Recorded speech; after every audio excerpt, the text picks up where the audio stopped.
अब हम पढ़ते हैं वर्ण विचार के बारे में बेटा। आज की कक्षा में वर्ण विचार के अंतर्गत हम वर्ण विचार, वर्णमाला, स्वर, स्वर के भेद, व्यंजन के भेद और अयोगवा के बारे में पढ़ेंगे। ठीक है, तो वर्ण विचार क्या होता है?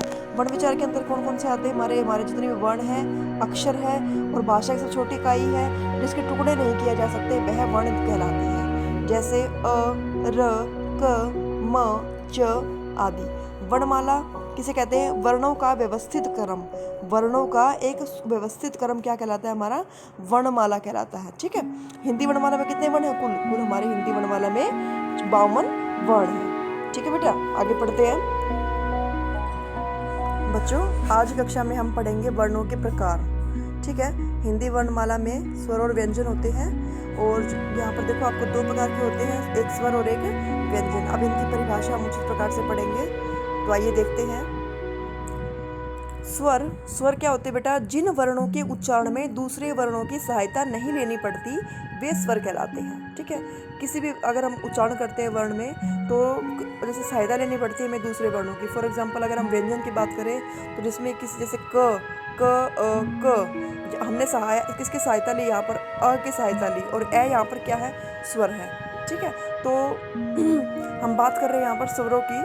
तो इसमें मैंने बताया आपको कि जिन वर्णों के उच्चारण में दूसरे वर्णों की सहायता नहीं लेनी पड़ती वे स्वर कहलाते हैं। स्वरों की संख्या कुल कितनी होती है? 11 होती है। ठीक है, आपके सामने जो है 11 स्वर लिख के दिखाए गए हैं यहाँ पर।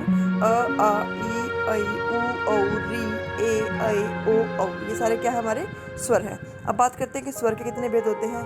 स्वर के भेद होते हैं 3, हर्ष स्वर, दीर्घ स्वर और प्लुत स्वर। ठीक है, प्लुत स्वर के बारे में जो है संभावनाएं थोड़ी अभी शिक्षाविद बताया जा रहा है कि इसका प्रयोग जो है हिंदी में कम किया गया है, परंतु फिर भी हम इसके बारे में एक बार मैंने आपको बताया है कि इस प्रकार से जो है प्लुत स्वर क्या होता है, उसकी परिभाषा क्या होती है, वो हम आगे देखते हैं। तो बेटा अब हम बात करेंगे स्वर के भेद के बारे में। ठीक है, स्वर के 3 भेद होते हैं। नंबर 1 पर है हर्ष स्वर, दूसरा दीर्घ स्वर और तीसरा प्लुत स्वर। ठीक है, तो सबसे पहले बात करेंगे हम हर्ष स्वर के बारे में कि हर्ष स्वर किसे कहते हैं? जिन स्वरों के उच्चारण में सबसे कम समय लगता है उन्हें हर्ष स्वर कहते हैं। ठीक है, जैसे अ, ई, उ, री। ठीक है, जब हम उनका मुंह से उच्चारण कर रहे हैं तो कितना समय ले रहे हैं? बहुत ही कम समय ले रहे हैं। ठीक है, तो इन्हें क्या कहते हैं? हर्ष स्वर। दूसरी बात करेंगे हम दीर्घ स्वर के बारे में। दीर्घ स्वर क्या होता है? जिन स्वर्णों के उच्चारण में हर्ष स्वर से, ठीक है, इससे जो है दुगना समय लगे उन्हें दीर्घ स्वर कहते हैं। जैसे आ, ई, उ, ए, ऐ, ओ, औ। ठीक है, ये कौन से स्वर है? दीर्घ स्वर। उसके बाद बात करेंगे हम प्लुत स्वर के बारे में। जिन स्वरों के उच्चारण में हर्ष स्वर से 3 गुना समय लगे, तिगुना समय लगे का अर्थ यहाँ पर क्या है? 3 गुना समय लगे उन्हें प्लुत स्वर कहते हैं। वर्तमान समय में प्लुत स्वर का प्रयोग केवल उच्चारण के रूप में किया गया है, जैसे ओम। ठीक है, इस तरीके से।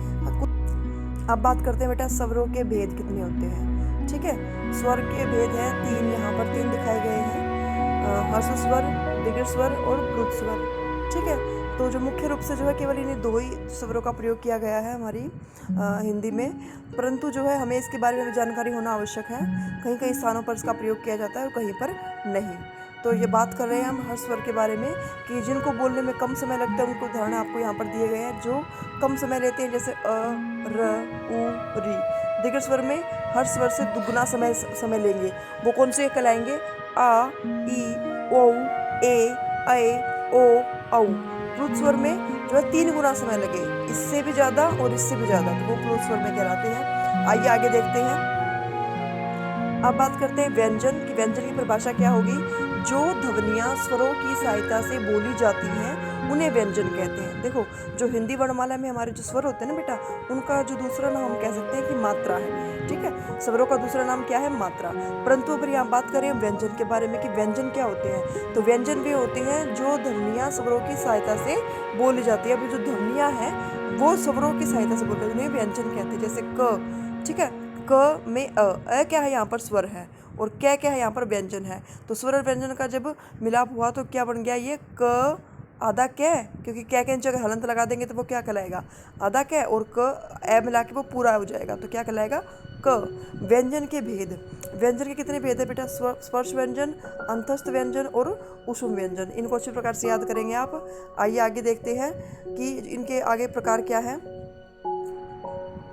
अब बात करते हैं बेटा स्पर्श व्यंजन के बारे में। स्पर्श व्यंजन क्या होता है? जिन वर्णों के उच्चारण में जीवा मुख के विभिन्न भागों को स्पर्श करती है उन्हें स्पर्श व्यंजन कहते हैं। ठीक है, तो स्पर्श व्यंजन कितने होते हैं?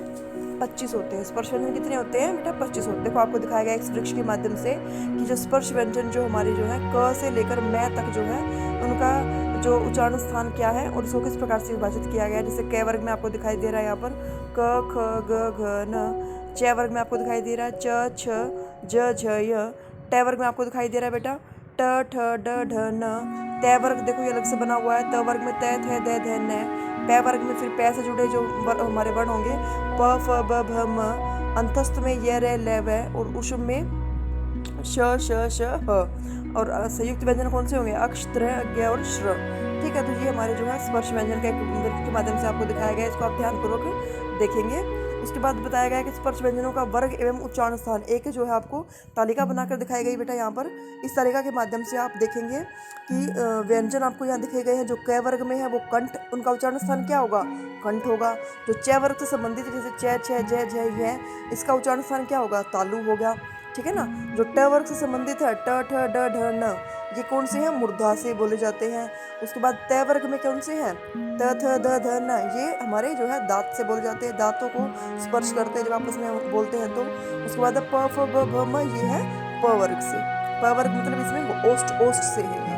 ठीक है, अब बात करते हैं अंतस्थ व्यंजन की। ठीक है, अंतस्थ व्यंजन हमने वृक्ष के छात्र से भी देखे थे कि य र ल व, इनको जो है अर्ध स्वर कहा गया। अर्ध स्वर, अर्ध का मतलब क्या होता है बेटा? आधा। ठीक है, अर्ध का अर्थ क्या होता है? आधा।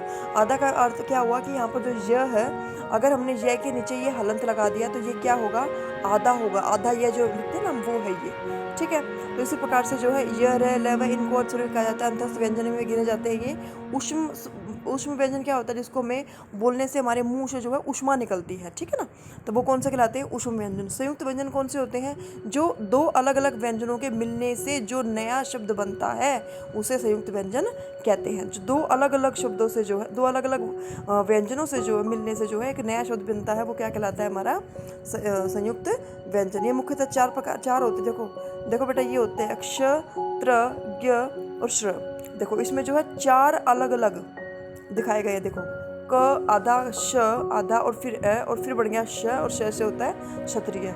त्रिशूल कैसे बनेगा बेटा? त र अ, फिर बन गया त्र से त्रिशूल। ज य अ य, ठीक है, क्या बन गया? ज्ञानी। श र अ श्र, श्रीमान। आगे देखते हैं। अब बात करते हैं द्वित्व व्यंजन का। जब एक वर्ण दो बार मिलता है तो उसे द्वित्व व्यंजन कहते हैं। ठीक है, जैसे हमारे जब हम कोई भी हमारे सुलेख लिखते हैं या हमें श्रुतलेख के लिए बोला जाता है अध्यापक द्वारा, तो क्या होते हैं जहाँ दो शब्द आते हैं तो वहाँ हम लोग कन्फ्यूज हो जाते हैं या हमें थोड़ी सी जो है संभावना होती है कि हम किस प्रकार से लिखें उसको, तो इससे कहते हैं द्वित्व व्यंजन। ठीक है, एक जैसे व्यंजन जब दो आ जाए तो उसे बोलते हैं। जैसे आप उदाहरण से ज़्यादा देखेंगे यहाँ पर पक्का।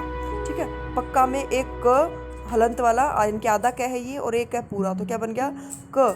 लज्जा में ज आधा फिर पूरा ज, तो क्या बन गया? ज। चम्मच में मैं आधा और फिर एक मैं पूरा, क्या बन गया? म। गन्ना में न आधा और एक पूरा न, क्या बन गया? न। इस प्रकार से जो है द्वितीय व्यंजन की आपने उदाहरण की सहायता से देखे। आगे देखते हैं। अब बात करते हैं अयोग भाग। अयोग भाग क्या होता है? ठीक है, हिंदी वर्णमाला में ऐसे वर्ण जिनकी गणना न तो स्वरों में है और न ही व्यंजनों में की जाती है, उन्हें अयोग भाग कहते हैं। ठीक है, ऐसे वर्ण तो वो भी हैं हम, लेकिन हमारी हिंदी वर्णमाला से ही जुड़े हैं। ठीक है, जिनकी कैलकुलेशन हम ना तो स्वरों में करते हैं ना ही व्यंजनों में करते हैं, तो उन्हें क्या कहते हैं?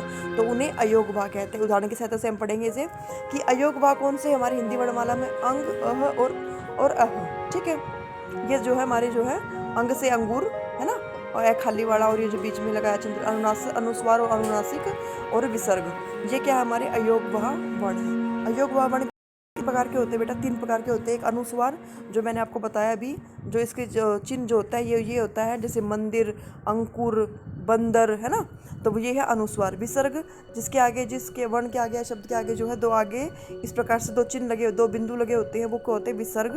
और अनुनासिक को बोलते हैं हम चंद्र बिंदु टाइप से, है ना, तो ये हमारा होता है अनुनासिक। ठीक है, जैसे चांद है हमारा, चांद पे भी हम लोग अनुनासिक लगाते हैं ना, तो इस प्रकार से।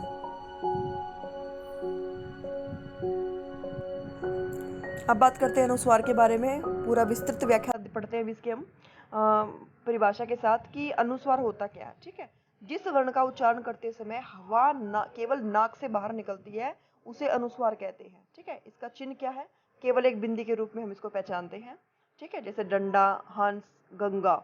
ठीक है, तो इसका जब हम उच्चारण करेंगे, अपने मुंह से सभी बच्चे उच्चारण करके देखेंगे कि जब उच्चारण कर रहे हैं तो हवा क्या है, नाक से बाहर निकल रही है हमारी।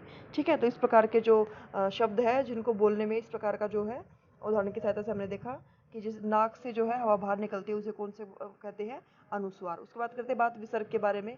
जिस अयोगवाह ध्वनि का उच्चारण ह के समान किया जाता है उसे विसर्ग कहते हैं। जैसे प्रात, प्रात है ये। ठीक है, प्रातः मैंने बोला, प्रातः बोल रही हूँ मैं, लास्ट में क्या आ रहा है कि उच्चारण आ रहा है ना है का, तो इसीलिए जो है विसर्ग जो लगा दिया हमने, विसर्ग के स्थान पर जो है की ध्वनि आपको सुनाई देगी, प्रातः, फलतः, अतः इत्यादि। ठीक है बेटा, तो ये जो विसर्ग के उदाहरण हैं। आगे बात करें अनुनासिक की। अनुनासिक का जो चिन्ह क्या है पहचानने का, जो दिखाई दे रहा है आपको चंद्र बिंदु के बना हुआ है। जिस ध्वनि का उच्चारण करते समय हवा नाक और मुख दोनों से निकलती है उन्हें अनुनासिक कहते हैं। इसका चिन्ह क्या है? चंद्र बिंदु। इसका चिन्ह क्या है? चंद्र बिंदु। जैसे चांद, मुंह, अंगूठा, दांत, गाव इत्यादि। ठीक है बेटा, आ रही बात समझ में सबको? आगे देखते हैं।